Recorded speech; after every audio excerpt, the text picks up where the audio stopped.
Hello, and welcome to another episode of the Melanin Reset Podcast. I am your host, Valarie Winn, and in this episode, I am still talking about being Black in America. What a week it has been. It has been a week that will go down as folklore in the African American community. It will be in all Black communities all over the world because what happened this week was international. During Black History Month this year, we had the chance to learn from some of the greatest scholars in America, African American scholars, Black scholars in America, doing the masterclass for Black history. In that class, we learned that there are two competing fashions in America. Those competing fashions are Black love and white supremacy. But today, I want to dive into the Black love side, and I want to move forward after the eclipse of Mr. Will Smith. Yes, Black love and the eclipse of Will Smith. But before I get too far into this, I want to introduce y'all to my boo thing, my warrior, my man of valor, my best friend, and the love of my life, Mr. Walter Winn II, my husband. Let's give it up for him.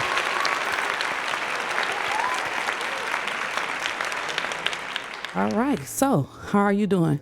I'm doing great. It is a pleasure to be here on your podcast, to be in the same room with you, discussing this very intricate issue.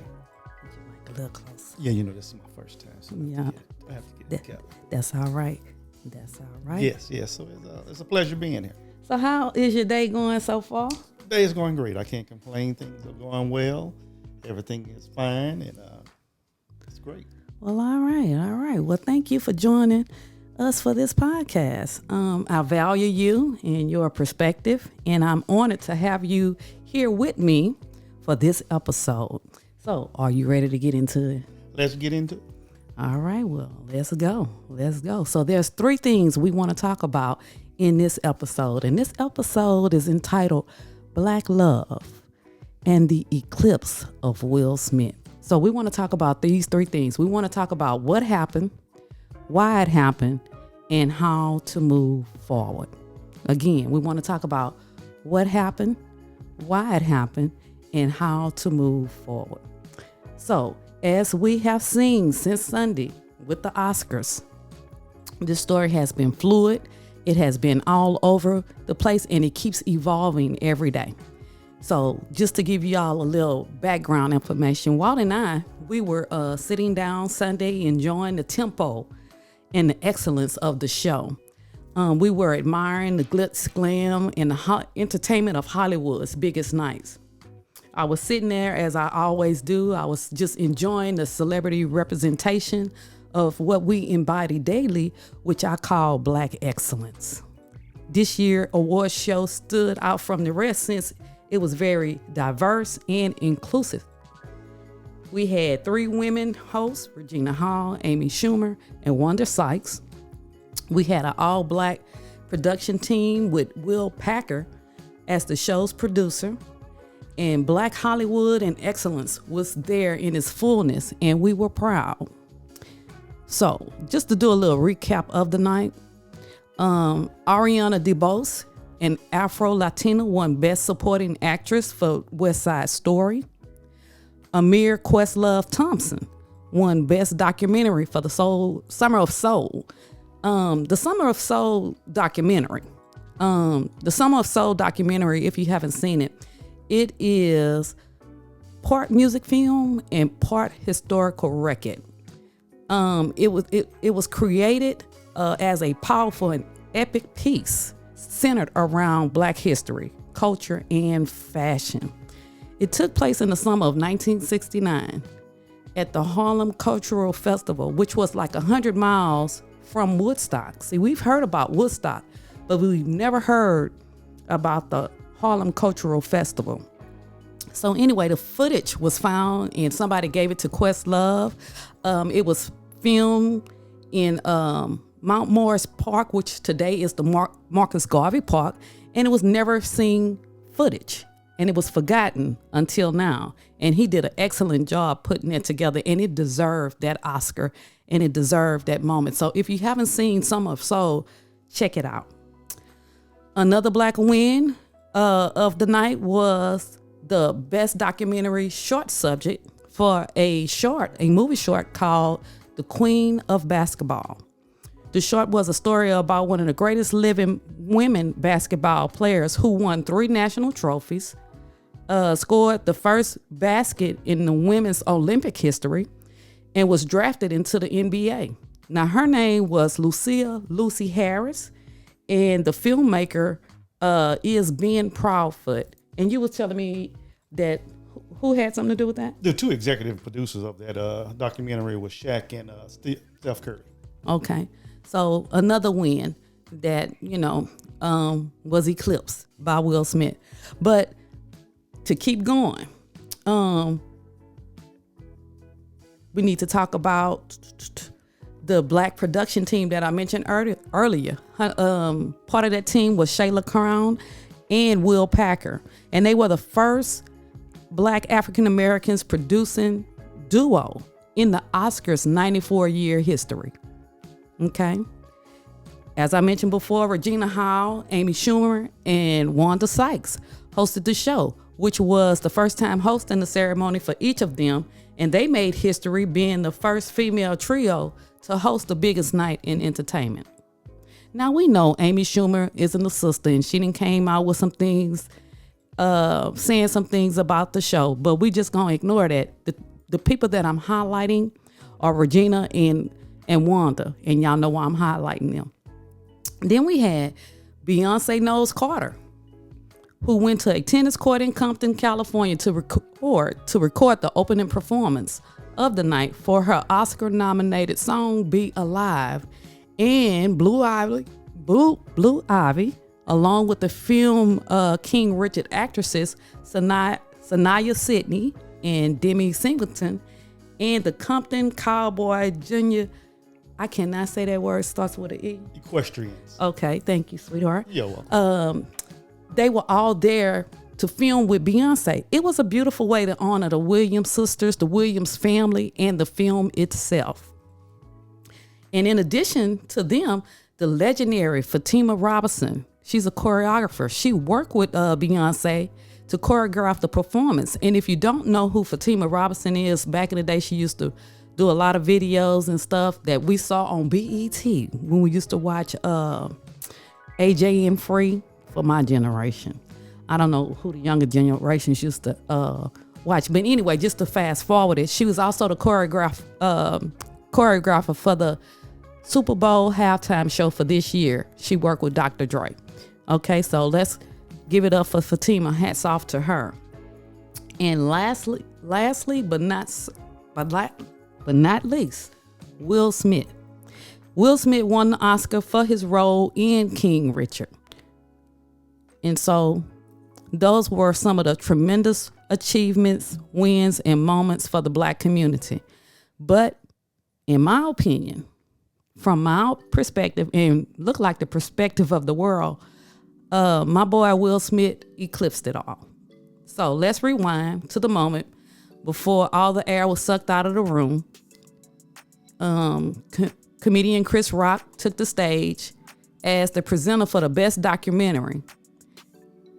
And now, from what we know from an interview that was on GMA or Good Morning America, the show's producer, Will Packer, said Chris veered from the script that was sent in. And he wasn't using the teleprompter at all. You see, we have to understand that the Oscars is a scripted event. It is Hollywood and it's entertainment. So there was a script that was sent in to the show's producers to be placed on a teleprompter, but our boy Chris Rock started freestyling, and the rest is history. So we're going to get into it. We're going to talk about what happened. So we're not here to debate whether somebody is right or wrong, nor are we here to say that it was okay for Will Smith to slap Chris Rock at the Oscars for making a joke that Will felt was abusive towards his wife. Jada is a big girl and she's capable of defending herself.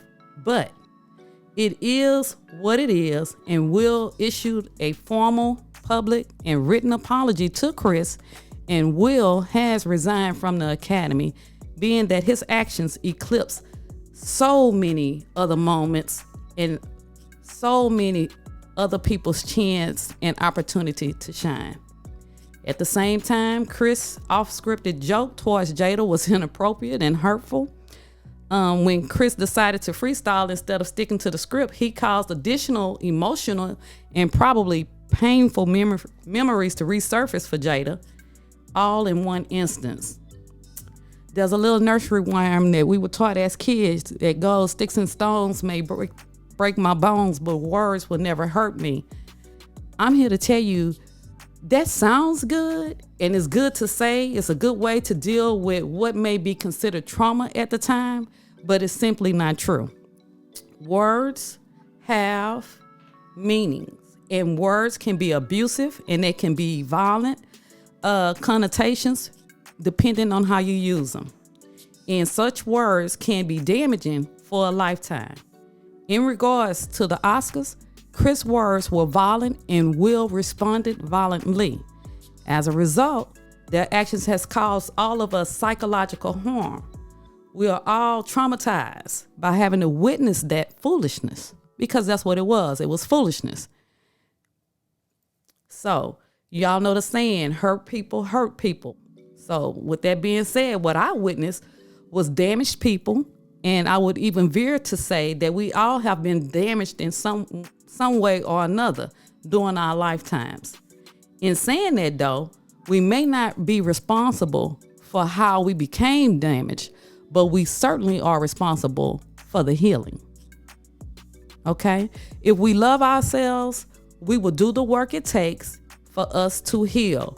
And right now is also a time when Black love should be a healing balm for both of them.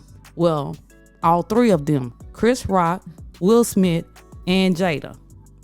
But in our community and communities abroad, we were too busy taking sides to look at the bigger picture.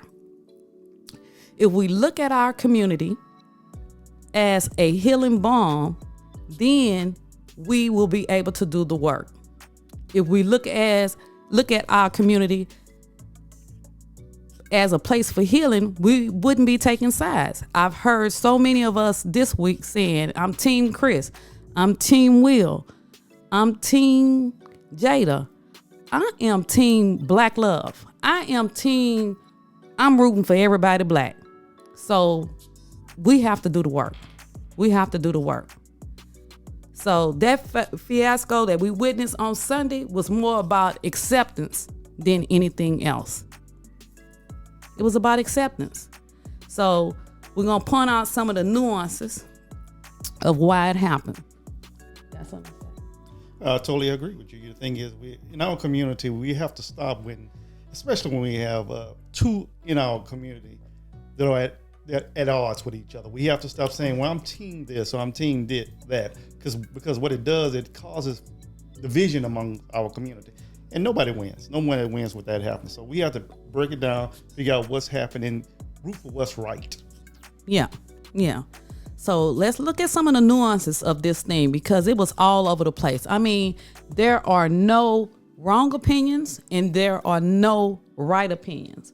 But there is something deeper there that we need to look at and take hold of. You know?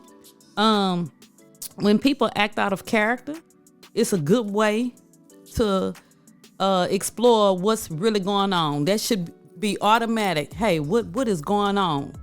You know, we love to speak on impulse and weigh in on situations instead of getting all of the information. So, but with this particular incident, I didn't go right into, let me put my opinion on Facebook.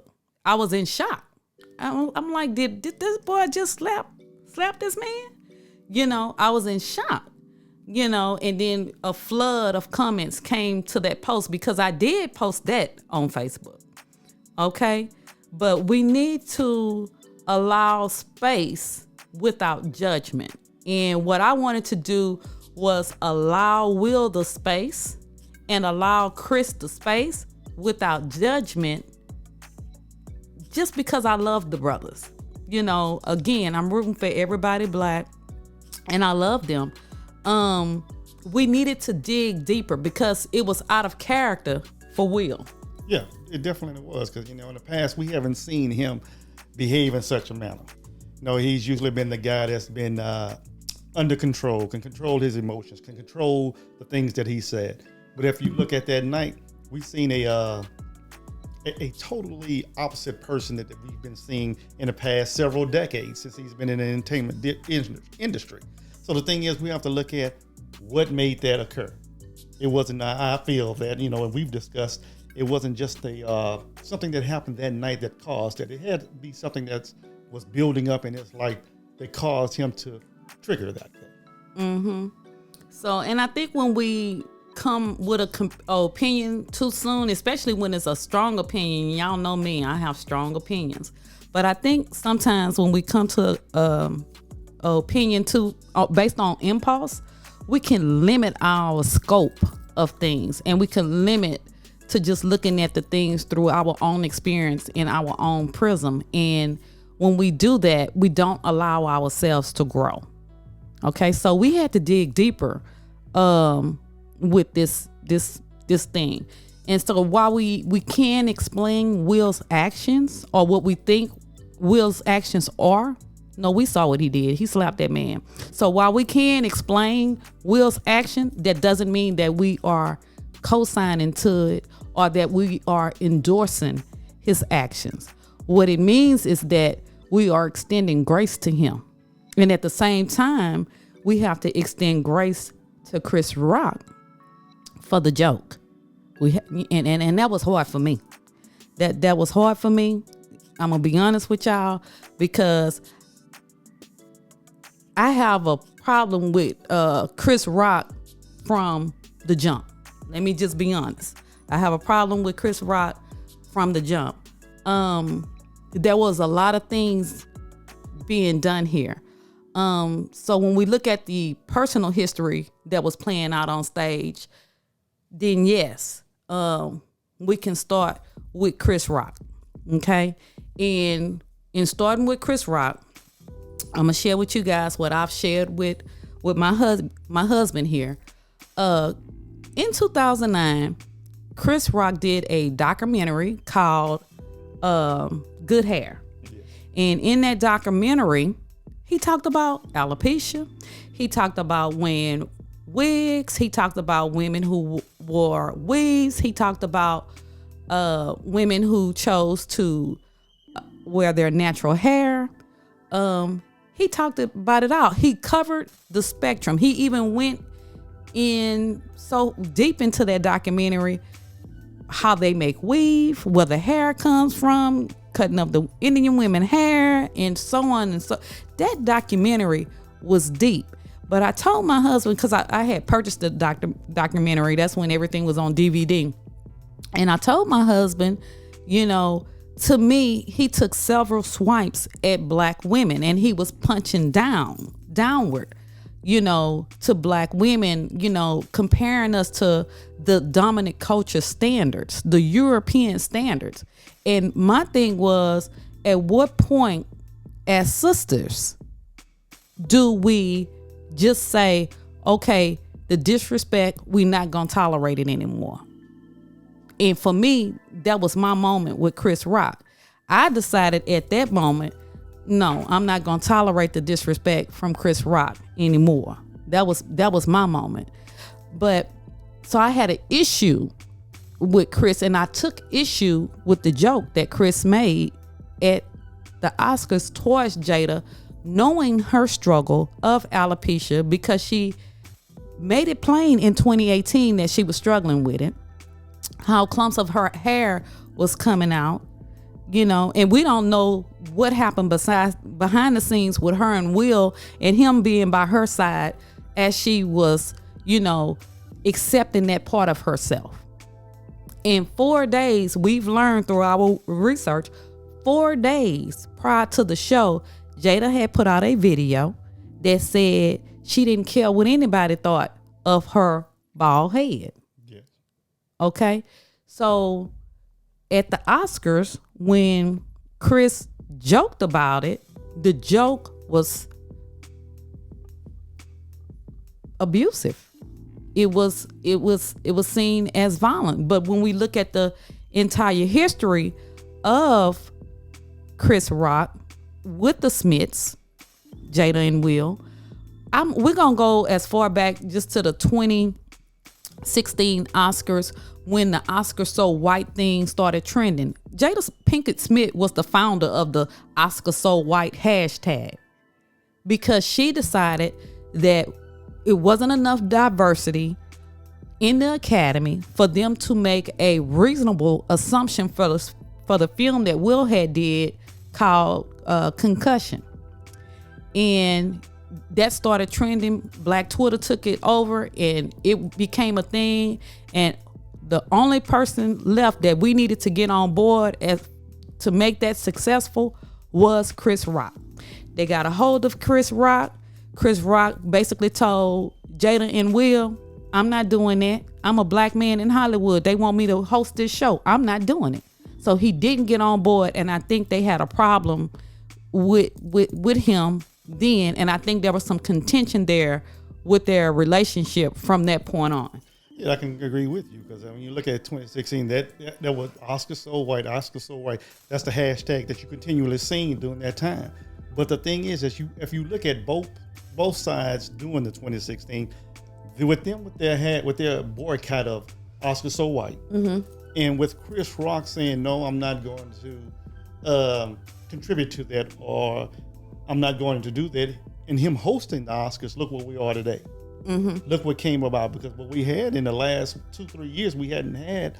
Last year we didn't have the Oscars, and then we didn't. I think we had the Oscars, but I think it was done in such a way where it was people wasn't in a setting. Yeah. Or either that was the year before then. You know, they kind of. Yeah, because they kind of had to do what they needed to do for the pandemic. But I think, so you look at it, 2016, the host of it was Chris Rock. Then we had 2017 when Kevin Hart was supposed to. And that was a whole nother issue, though. Supposed to. So we're getting color. So he ended up stepping down. Yeah. So the same thing is both of them. I agree with both sides in 2016. I agree with the Oscar So White because they didn't have any diversity. No one black actually won. They wasn't even nominated for an award, so I agree with that. But then, and I agree with Chris Rock hosting that because we need someone in the room. He was in the room. I'm gonna say this. I think it would have been more powerful if he would have stood with the people. I think it would have really sent a message because it did. That was in 2016. We're talking about 2022, so it took 6 years for us to get to the point or the place that we ended up in 2022. Yes. We can have that. I've told my husband we can have more than one or two what seems to be competing narratives, and both of them be true. Yes. And I think with our community, I think we have gotten to a place that we think that we have to choose a side, and that's just not the point. The thing that we should be doing. The thing that we should be doing is looking at the bigger picture. We shouldn't be always having to choose a side, okay? Because when we choose a side, it perpetuates the division within our culture and within our community. And that's the thing that we need to start getting away from, because we good about saying, white folks stick together. Well, look at what we do. We can take this issue on its face. Look at what we do. We team Will, we team Chris, we team Jada, we team Black Woman, and I'm always team Black Woman, honey. Let me make that perfectly clear. But we have been all over the place with this one incident. Okay? Because the thing is, you look at it, I agree, the division doesn't help us. But what people do is that they associate themselves with what's familiar with them in the situation, based on their history or based on what they've gone through. So those who team Will, okay, yeah, I'm team Will, I would do that. Yes, yeah, I had a situation like that, so I identify with that, and so that person is team Will. On the opposite side, I'm Team Chris because I can identify that. So what we do is we divide ourselves based on what we are closely related to or what's most familiar or comfortable with us. Our proximity and our experiences. Yeah. That's what we do. That's what we do. Another thing that kept coming up is Will Smith and Jada Smith marriage. For the most part, their marriage is unconventional. That means it is non-traditional. You know, they talked about their marriage and their family life, their kids, the way they've chosen to raise their kids. It is non-traditional. It is unconventional. You know, would I say it's unacceptable? Absolutely not. I won't say that, because what works for you may not work for them. And in your eyes, what they have may not be working to them, but to them, it's working for them. And so to me, I'm gonna be like Tabitha Brown. That's their business. That's their business. Now, like my husband had to bring to my attention, even though that is their business, they the ones that put their business out there on Front Street. They the ones who chose to be so transparent about their marriage, their family life. You know, they wanted that attention. They opened the door to that. Okay. And when I start talking about them opening up the door and wanting that transparency or letting the outsiders look in, I think for me in our marriage, privacy matters. Yes. Because one thing that I told my husband was people cannot destroy what they can't see. Right? Right. And the thing is, when you're a celebrity or when you put your business out there for anyone, you're putting it out there. What's the purpose that you're putting it out there? Number one. And you have to realize when you put it out there, what the repercussions could be of you putting that information out there. You know, that's just like me was saying, okay, I eat 6 Big Macs a day. And said, oh, I need to lose weight. And I'm telling y'all, I need to lose weight. But lucky I'm going to go to McDonald's and get these 6 Big Macs. Well, first thing, and then I say, oh, I can't lose weight. Then I didn't open myself up to being ridiculed by eating 6 Big Macs. Yeah, to be scrutinized. And so Will and Jada opened themselves up to be scrutinized. Okay. And then the other thing that kept coming up is the August Alsina entanglement. Now, I didn't really want to talk about this, but we can't address the nuances without touching on this, because this is part of their unconditional or unconventional, non-traditional, and I'm going to say unconditional marriage. This is part of it. When that happened, but we got to put the facts on the table.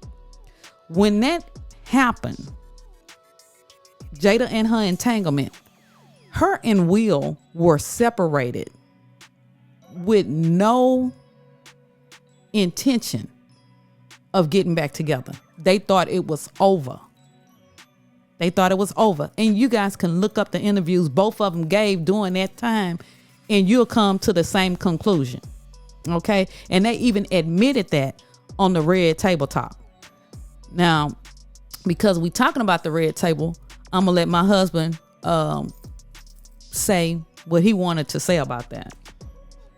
I'm saying I'm going to let him say. He can say whatever he want. He don't need permission to say anything from me.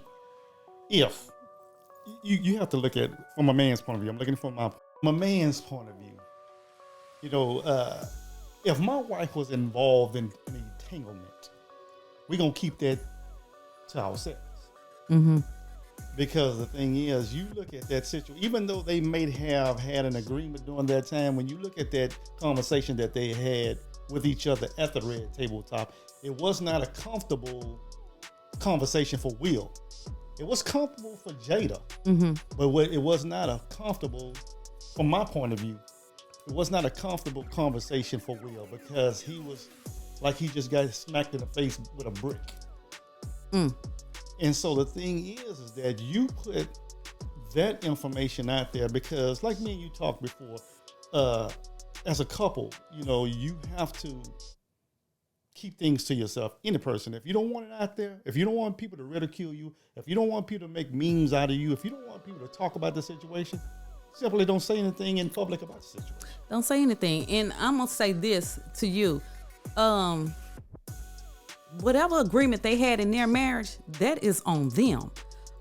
We don't have no type of agreement like that in our marriage. First of all, we have a covenant before God, and that's the covenant from which we stand by. Again, traditional versus non-traditional. Okay. I will say with Jada, the person that she chose, her son's friend, the person that she chose to speak on it years after it had taken place. And so that's a lesson in that itself. Choose your partners wisely, because was it his intention, and I'm talking about August, to hurt her? And my husband saying Will was sitting at the table looking like he had gotten hit with a brick in his face. He the one came up with this thing that she go find her happy, I go find my happy, and then we bring it back together. See, that was a train wreck in itself. And really, that's all I want to say about that. And going back to that, you know, you find your happy and I find my happy. That's crazy. It is. It doesn't make any sense, because most men think like this here, because that was a more than likely a selfish act on his part. He wanted to find his happy. Let's keep it real. He wanted to find. Yeah. I don't expect your happy to be my happy, because I know what I want to do with my happy. Okay. I'm speaking as Will Smith, not as Walter. So he understands. Hey, look here, Jada. Look here. Well, you know, we kind of having some issues in our marriage, so we need you go find your happy in your music. Okay.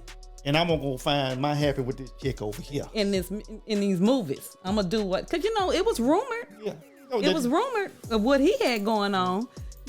But he just went. But as he was saying, that at that point in time, you got to understand also that he was trying to be a superstar. Talk about that. His whole thing was finding her happy, because this was the awesomeness of what he wanted to get done. Mm-hmm. You find your happy, because obviously by saying that they can't make each other happy. Right. So you go wherever you need to do to find your happy. Mm-hmm. I'm gonna go over here to do whatever I want to do to find my happy, because what I want to do is be a superstar. Mm-hmm. That's what I want to be. Mm-hmm. So now I understand that you did some acting in your music industry. So he was looking for her to go find her happy in the music industry. Why? Oh, you talking about when Jada had the band? Yeah, when she had the band. Okay. And so what he did is that he went and found his happy being a superstar and everything that came along with it, because that's, to me, in my opinion, that is what made him happy. Mm-hmm. Jada didn't make him happy. Mm-hmm. And vice versa. It seems like that Will didn't make her happy. Right. So what ended up happening is you get a situation where she said on Red Tabletop, she just wanted to feel good. Oh.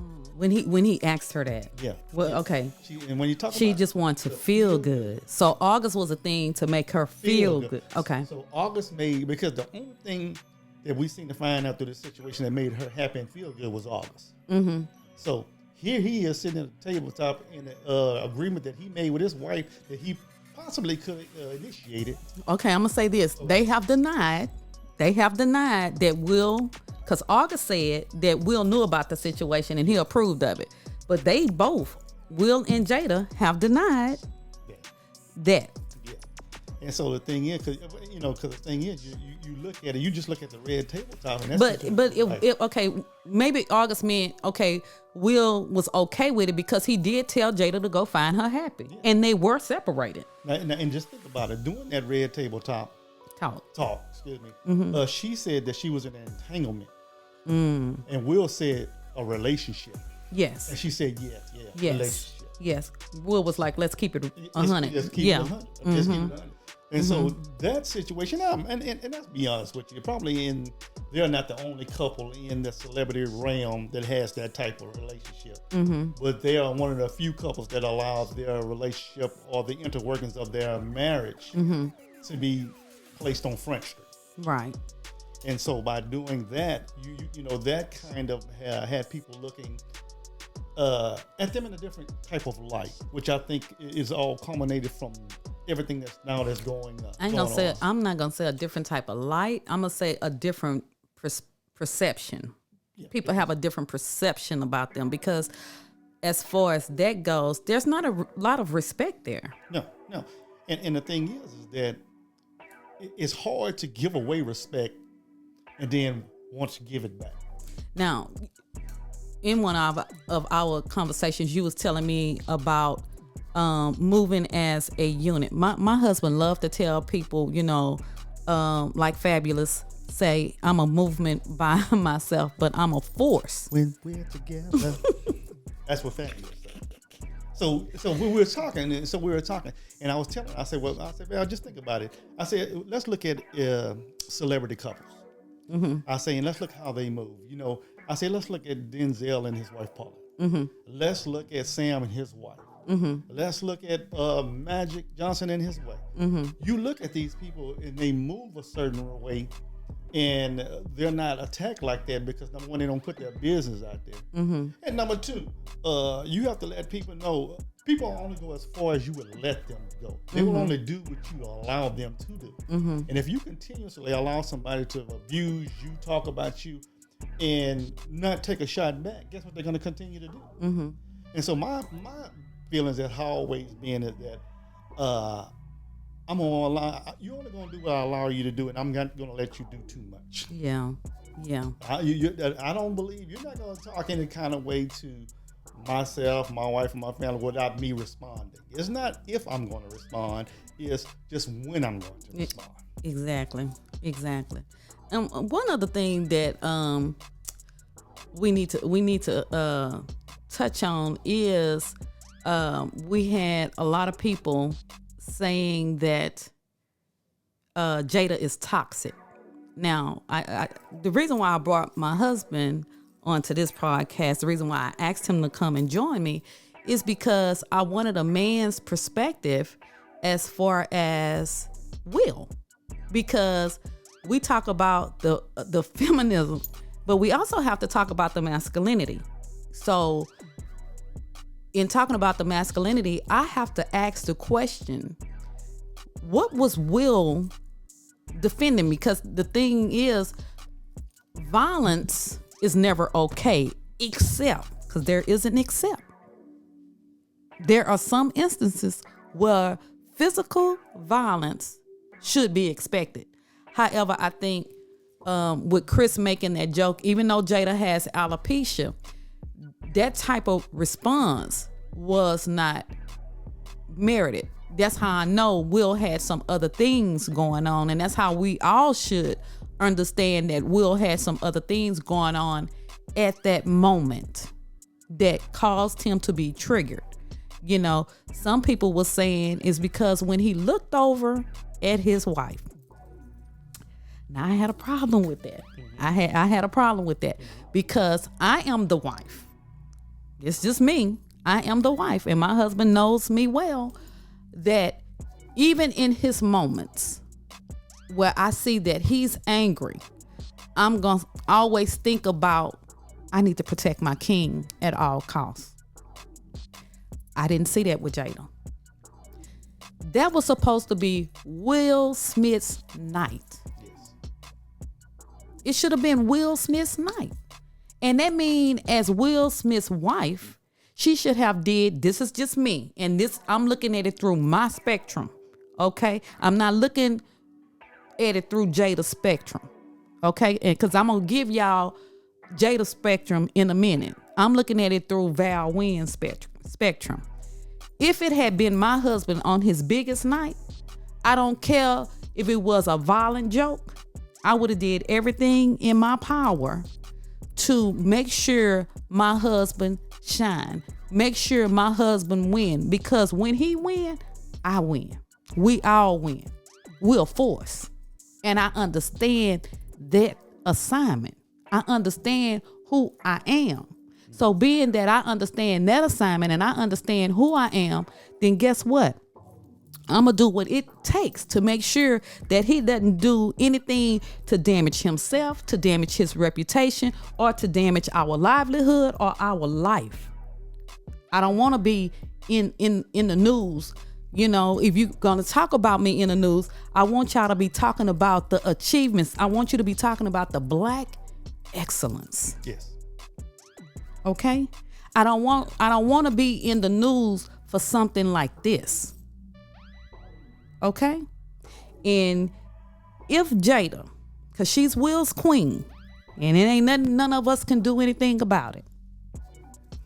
A lot of men are saying Jada gave Will he looked over at his wife, and that's when he decided to do something. I told my husband this morning, I say, but it ain't like he jumped on the stage, ran up the stage, and went, nobody could stop him and went slapped that man.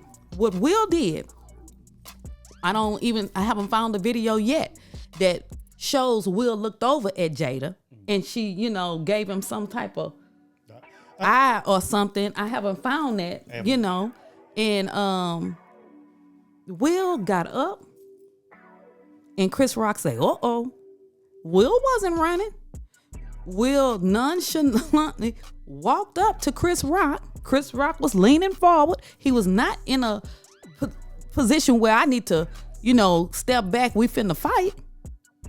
It was unexpected what Will did. And my thing is, while I'm making note and I'm making you guys aware that Will nonchalantly walked up there, Jada had time to respond to her husband, but there's a disconnect there.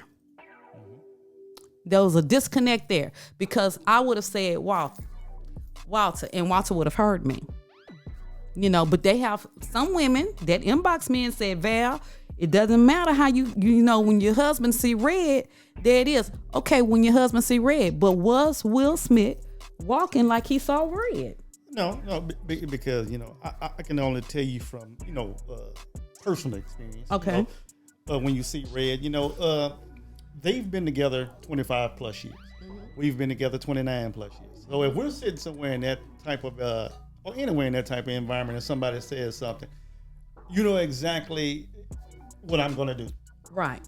I'm gonna look over and I'm like, well, we got codes. Yeah. We work it out. Yeah. Because there's sometimes I want to pop off and my husband have to. Yeah. Hey, Because I'm looking over and my eyebrows are raised up. Yeah.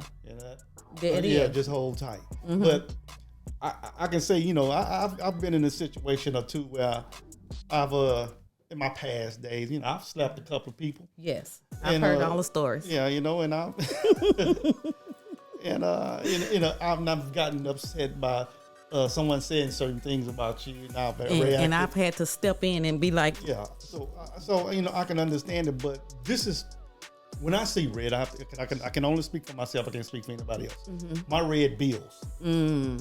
See, I'm not gonna sit there and I'm not gonna. If it was me sitting in that situation and a comment was made about you, mm-hmm. I'll look at you and I'm like, mm-hmm. And soon as Chris Rock would have staged exit left, mm-hmm. I would have staged exit left. Mm-hmm. Mm-hmm. And so when I seen the video of him just hitting it like that in this, because him going up there slapping him, mm-hmm. casually walking up there, casually walking back, and then making comments from his seat. Like Steve Harvey said, that was a Hollywood move. Yeah, his seat. Mm-hmm. Because I know many of us, if we're going to go be that bold and slap somebody on national TV, mm-hmm. that we're gonna be the ringleader because it's gonna be a circus. Yeah, it's about to be a show. Yeah, we're gonna show we're gonna show all the way out. I'm already here, so I just might as well just put it on 1,000. Okay. Yeah, I'm already here. I'm not gonna yell at you from your seat, from my seat. Yeah. Hey man, I'm finna tell you what's up right now. Hey, get all these folks you got off stage. Mm-hmm. It's about over. to be a show. It's over. Because after I've slapped you, I'm not moving. Mm-hmm. Now I'm finna have some words. And so, because it's going to be, I didn't put myself in a position, so I might as well clown it on out. Yeah. I might as well just clown it on out, have the people go to commercial and everything, take a 25-minute break and do all that stuff. And so that's the thing, his body language as he walked up there and slapped him and then walked back and then said what he said. That should have came after the slap. Right there, while I'm standing there talking to you in your face. I know already. We do not condone violence at the Melanin Reset. We do not condone violence. We're just saying. Yeah, we're just saying. And the thing is, when it's time to get turned, it's time to get turned. Yeah, it is. It is. You know, I have to say that. Yeah, but people only do to you what you allow them Exactly. to do. Exactly. Now, with that being said, we have to give Chris Rock his props for standing up there regally. I'm gonna say being a man of confidence and stature, standing up there, because Chris Rock, he took the lick and then he went back and he was about to come. You know, he was about to come. And then he's a quick thinker. Public service announcement from Walter Winn. You slap me in my face, I'm gonna tear that whole place up. Continue. Okay, you got it. I applaud the brother. And let me tell you something. I done been through therapy for my anger. I'm not gonna sit here and lie and tell you. He has too. That's why he was able to stand up there and take that. But he went. God bless his heart. Because if you slap me in my face, now we have escalated to violence. Now, but I have to I have to give it to him because he understood the room. He understood what was going on. Mm-hmm. Ooh, well, my Lord. Because I'm going to tell you something. In the black community, when you get that five finger slap, when you get that, I'm telling you, that is the ultimate sign of disrespect in the black community. And Will Smith knew he wasn't at no damn picnic or nothing. He knew he wasn't at no barbecue, no cookout, no fish fry or none of that. Will Smith knew he was at the Oscars, but for whatever reason, he decided at that time, I'm finna crash my public perception they have of me, and I'm finna just show my tail on national TV. And a lot of men are saying, and sisters, Jada, I feel like this. I think Jada could have, hey baby, right now ain't the time. She should have been holding his hand because it's his night and she want to see him elevated. But she's not that chick. She's not.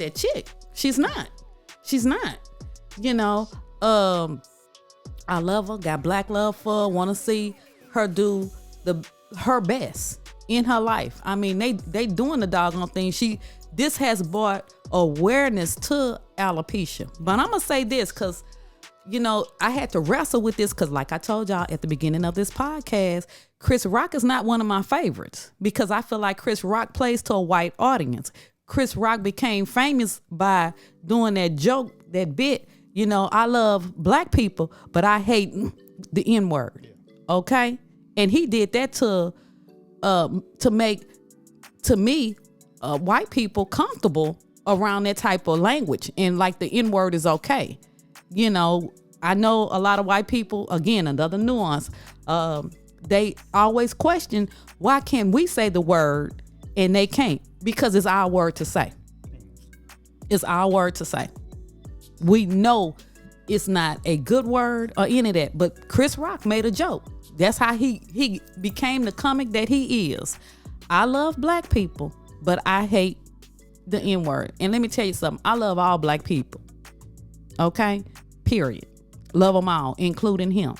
But at that time, if that would have been Nicole Kidman and her head was shaved bald, would he have made that joke?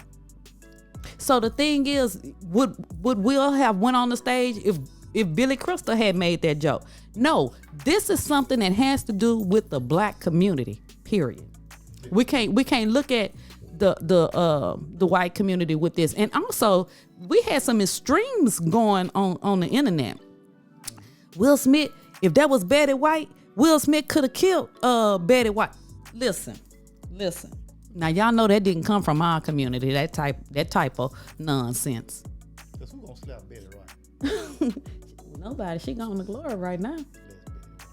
You know, and then we also, in our community, if that was Red Fox or if that was Richard Pryor, first of all, I need to say this about Red Fox, Richard Pryor, they was for the culture and they never made fun of a black woman's appearance that I know of. I hadn't either. But I think the whole thing, I think there was some history. Like you said before, there was some history in that. Mm-hmm. Because, think about it. He had spoken about Will Smith in that skit when he told that other guy, when he said, "Oh, I hope Will Smith wins. I hope Will Smith wins." So he had already said something else about Will Smith and about that, which is okay. You know, I guess in the positive note, but what ended up happening is that he got on the road. He seen Jada and said, "Hey." What he said, which is I told my husband Chris Rock was freestyling and got up there and boom, he landed that joke. He said that joke and it didn't land the way quite like what he thought. But Chris is the ultimate professional. I got to give it to him. You know, he's the ultimate professional, and he was able to take the ultimate disrespect from another black man. Yes. Okay. So the question was, why didn't we think Chris Rock didn't fight back? And the reason why he didn't fight back is because he spent years in therapy because he was bullied as a child. But I will say this, we could look at that joke and some of the jokes that Chris Rock tell, they are bullying black women, punching down at black women and punching down at the black community overall.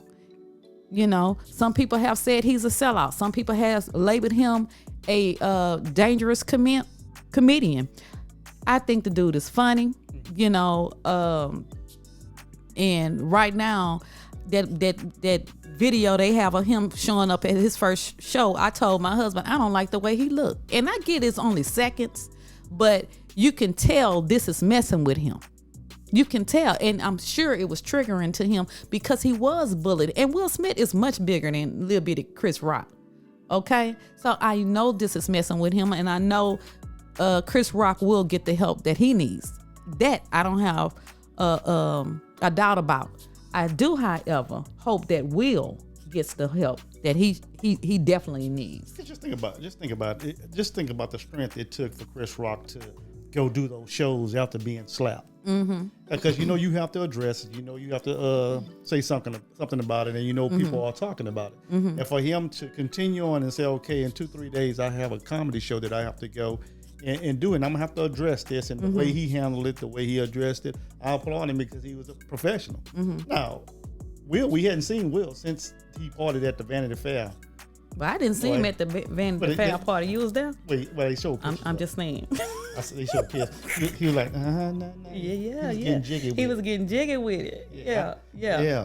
Okay, right. So you want to go play, but anyway. Yeah. And so the thing is, I have to give Chris Rock that respect because he went out and did those things.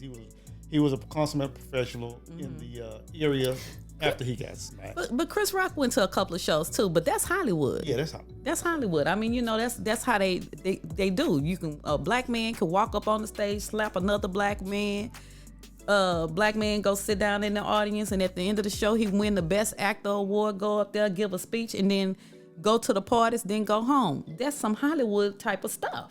Yeah, it is. You know, it's a situation where, and sometimes it's some black cookout type of stuff.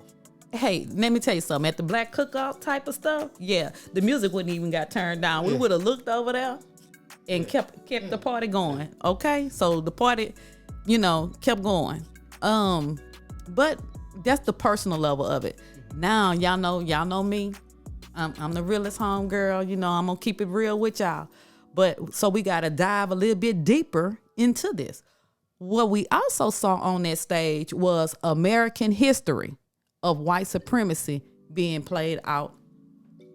Okay, let me say that again. We saw American history of white supremacy being played out on that stage. How do I know this? We had the damsel in distress.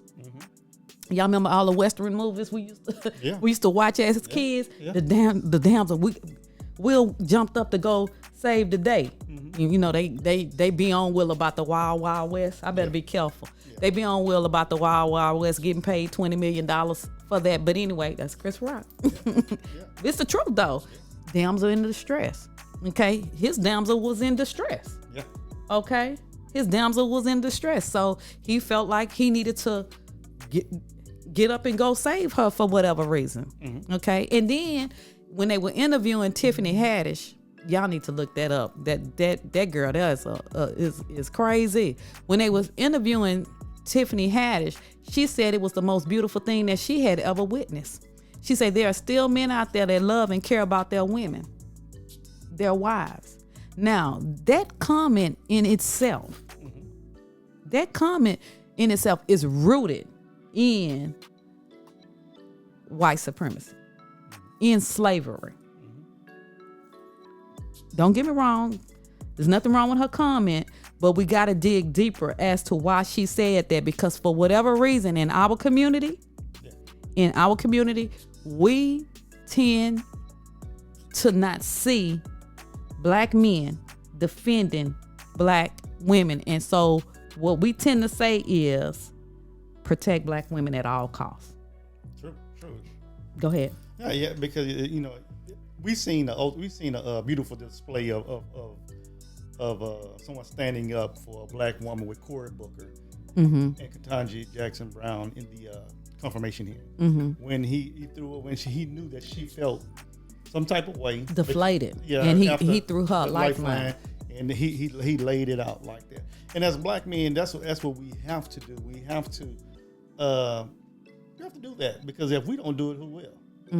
Because in white supremacy, that is not about any type of black person standing up for themselves, for the ones they love, or anybody of color. So let me help y'all to recognize this, because y'all probably saying, how do you make the connection there? We have to recognize, like my brother Cornel West say, what he say? My brother Cornel West said, brothers and sisters, we have to recognize the white supremacy inside of us. Yeah. Check out the masterclass. Y'all need to check that masterclass out. It was free in February. It's not free anymore. Y'all have to pay for the year now, but y'all need to check out the Black History masterclass. But in order to recognize the white supremacy, because in us, we have to look at the history of America.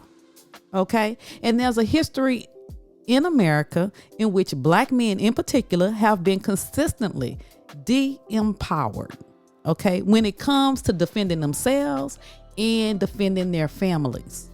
Black men were disempowered and not allowed to protect their wives from the raping of slave masters or the beating of the slave masters of their children. When the slave masters would beat their kids, black men couldn't protect their families, and they saw this violence. Okay, black men were disempowered when their families were split during slavery, when their wives and children were sold away, when they was taken from their families.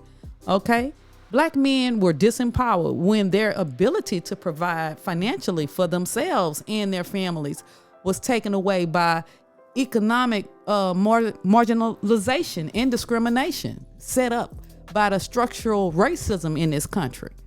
Okay, black men are disempowered by the justice system. Okay, in this country, we know that it disproportionately affects black men. And this same justice system, some of y'all were calling for Will Smith. He should be arrested. Again, speaking on impulse, making your opinion known. Did y'all have that same energy with the people from January the 6th? And so with the same justice system, some of y'all were calling for our brother Will to be thrown into this justice system. Y'all came swift. The judgment was swift. Will should have been arrested on sight. You don't go around hitting nobody. When we watched those people on January 6th on TV, we felt like they should have been arrested on sight, but it hasn't happened. And so the thing is, and we see how slow justice have been served for them as well. But we want everything with Will Smith done swiftly. Black people, we got to do better. We got to do better than that. And see, all that stems from, all that division, that divisiveness, it stems from post-traumatic slave syndrome. And that stuff is in our DNA. And I will veer to say this. I will veer to say, if it's in our DNA, then the slave holders, children, and lineage is in their DNA too. How those people responded. And we saw that on full display with Ketanji's hearing, confirmation hearing. Okay, so sometimes we just got to look at the bigger picture. And so understanding all of this overall, does not make any of what we've seen from Will acceptable, because it isn't. But it makes it predictable. Okay? That don't mean we co-signing or endorsing what Will did, but it means we understand it. Same with Chris.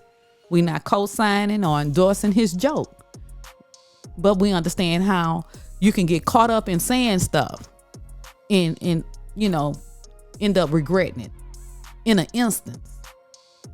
Okay? And so we can all learn lessons from this. So moving forward, what do we do? What do we do? How do we move forward? So for me, we move forward by extending Will, Chris, and Jada grace. I'm not going to be one of these women that's going to tear down Jada. And I'm not going to be one of these women that is going to fault Jada for what Will Smith has done and does do. Will Smith is an individual. Will Smith makes his own choices. He's a grown man. He's a grown man. Okay? We don't know everything that their lives entail. Okay? We only know what they show us. Meaning, we have a perception that they painted for us. And we should take people at face value and love them where they are. We must also consider that our lives are not their lives, yet we can learn from all of their mistakes. Now, I said in my Facebook post, and I'll say this: a black man cannot afford to make a white man's mistake. Now, what if there was two white men up there? The scenario would have been different, because one of the reasons why the scenario would have been different is you wouldn't have had team this and team that. Because one thing about the dominant community, they, no matter what goes on, they're going to stick together. For instance, let's give, what's this guy, that Weinstein. You look what he did. As atrocious as it is, as it was, you don't hear them going around on different shows talking about it like that. Right. Even though, but when Bill Cosby did, was accused of doing what he did, we had team this and team that. Yeah, and we had to throw Bill in jail expeditiously. Hurry up! We had to get him in jail quick. Why the dominant community, they allow Weinstein to do whatever he wanted to do. We'll pick him up later. Yeah. And so the thing is, what we have to do is when our people make those type of mistakes, let's not kick them to the curb. Yeah. Let's find out what we're doing, like we're doing right now, finding out how can we move forward, because we all black love. Yeah. Let's move forward. Let's move forward with black love, and we have to understand that at the end of the day, that stuff that we witness on Sunday does not set us back as a community, because that was one individual, and that's a bad look for that one individual. That's not a bad look for all of us. That one incident does not set us back at all. That one incident happened for the world to see for a reason. And that reason, I believe, is for us not to believe the hype. Everyday black people without the platform of celebrity are black excellence. We have to realize black excellence is not just celebrity. Our celebrities are not our leaders. Our celebrities are not our role models. Okay? That is among us. I reached out to several of my friends and I asked them, what is black excellence to them, and for them to define it.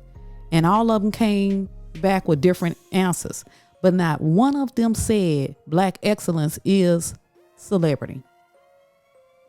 We see black excellence in celebrities and through the prisms of our own experience. So we have to understand, not one of my friends defined being a celebrity as black excellence. We see black excellence in them through the prism of our black love. Okay? So we move forward by elevating black love. We do. We do. We have to elevate Black love. We have to change the narrative for our people. We have to look at ourselves differently now than we have looked at ourselves in the past. Because what has happened is we have allowed the definition of the dominant community of us to dwell within us. And to become our definition of ourselves. And that's not who we are. Yeah. We write the narrative. I tell y'all, we write the narrative. We are Black excellence in every capacity. And so we have to stand on that. And when they try to come and say, look how y'all act, no, look how Will Smith act. Because that's who it was. And don't get me wrong, Chris Rock also hit below the belt. I'm going to say it like that. That's a good way to say it. He hit below the belt. So look how both of them act. But overall, it was the eclipse of Will Smith. Okay? And we have to say, look how Will act. And another thing, there's no need for you to have a conversation with the dominant community about this situation. Exactly. Because this is just like, this is your house. Because what it ends up doing, it ends up you sitting in there downgrading someone in your community to the dominant community. And you are doing exactly what we're saying not to do. To the dominant society. Yeah, to the dominant society. We're saying, so the thing is, this is a conversation. Understand as a Black person or as Black people, what conversations that you need to have, what conversations that you need not to have. So you don't put yourself in a position in which you have to defend what you say when you or discuss what you have said when there was no need for you to do it at all. Let me, because he brought that up. Let me say this. I did make a post on Facebook to let people know that I would be doing a podcast about this situation and that he would be joining me. And several of it got shared, and when I'm speaking on Facebook, I'm careful about Facebook because anything you say, you can end up in Facebook jail. And because I'm a person of influence, and I know that I'm a person of influence, I am careful with my words, but I'm going to say what I mean, and I'm going to mean what I say. So I started off the post, Grand Risings, Black people. And the first line of that particular Facebook post had to do with what I just said. Black men cannot afford to make white men mistakes. Well, one of the people that shared it, someone came on her post, little white guy, and he didn't read the rest of it. He just read that one line and he was ready to argue about the whole post being racist. And I say, if you think by that one line without reading it all into context is racist, then okay. I think when I hit him with that shocked him. I said, because the other question that I asked him was, y'all always talking about the myth of Black on Black crime.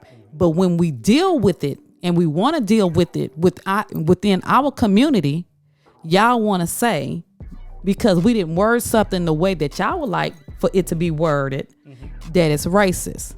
Or because we are leaving you guys out of the conversation, that is racist. You know what I told him? Okay. That perplexes me. Y'all want us to deal with our issues. And when we do, without your input, it's a problem. Can you explain that to me, why that's a problem? I'm still waiting on him to answer that. Well, I can tell you why it's a problem, because they can't control the narrative. Exactly. And so my thing is, we control our own narratives. Okay? We control our narratives. This situation had a lot of nuances. And like I said, we can have 2 competing factors, 3 competing factors, even 5 competing factors, and they all be true. So what I want y'all to do is just love on your brothers, love on your sisters. We have to rule out this white supremacy with Black love, because Will worked his whole career to be accepted. Remember I said it was about acceptance, all of this. Will worked his whole career to be accepted by the Academy. Yes. He wanted to be accepted by the Academy. He wanted to be known as the greatest, one of the greatest by the Academy. See, he was already one of our greatest. Yeah. After he went up there and slapped that man, guess who he belonged to fully now? He's ours now. Fully ours now. Chris Rock always wanted to be accepted. Yes. You know, he's been down punching, like I said, but the thing is, he wanted to be accepted. He was bullied as a child. So I'm trying to get accepted, and I'm going to go with whichever group that accepts me. Just like Will did in his acceptance speech. Yeah. He was looking for acceptance. Mm-hmm. Called Denzel D to win over, to try to give the perception that Denzel was on his side. Denzel is on the side of right. Mm-hmm. Like we all are, or should be anyway. You know? So even though we may understand Will's actions, we are not endorsing Will's actions. But there's a reason for him, and I think it was important for us to understand. It was also important to understand where Chris Rock was coming from, because all the jokes that Chris Rock from here on out will have to endure because of that, I feel like is unfair. Yeah, I agree. Both of them will have to endure quite a bit. One, I think, is going to be more than other. But I think what we have to do is we have to, like, going back to, like you said, we have to embrace each other no matter what goes on, because nobody wins when the family fights. That's right. That's what Jay say. Nobody wins when the family feuds. Yeah, nobody wins. And we got to understand, in this situation, nobody wins. So we need to stop team this, team that. Mm-hmm. We all part of the same team. We're on Team Black Love. That's it. And we're trying to elevate our community to where it should be. Exactly. Where we were before our enslaved ancestors were brought here and belittled, because we are great people. So let's not allow somebody else to give the definition of who we are. I always say this, y'all. Never allow someone to define me. This is what I'm going to do. I'm going to show you the definition of me. Exactly. Then I'm going to have you read that definition back to me. Exactly. And that's what we have to do. You're not going to tell me who I am and what I'm not. And so the best thing is, let's know who we are, and let's embrace our community and embrace these two brothers and Jada. All right. Well, with that being said, be sure to like, comment, subscribe, share, and click the tiny bell to be notified when new episodes are dropped. The visual podcast is available on YouTube, and you can find the audio versions of the podcast on Apple Podcasts, Spotify, Amazon Music, iHeart, and other podcast platforms. Thank you for joining us. It is always a pleasure. This has been the realest homegirl in my boo thing, my husband of 29 years. You see me. Okay. And we will talk to you, or I will talk to you on the next Melanin Reset podcast. Peace.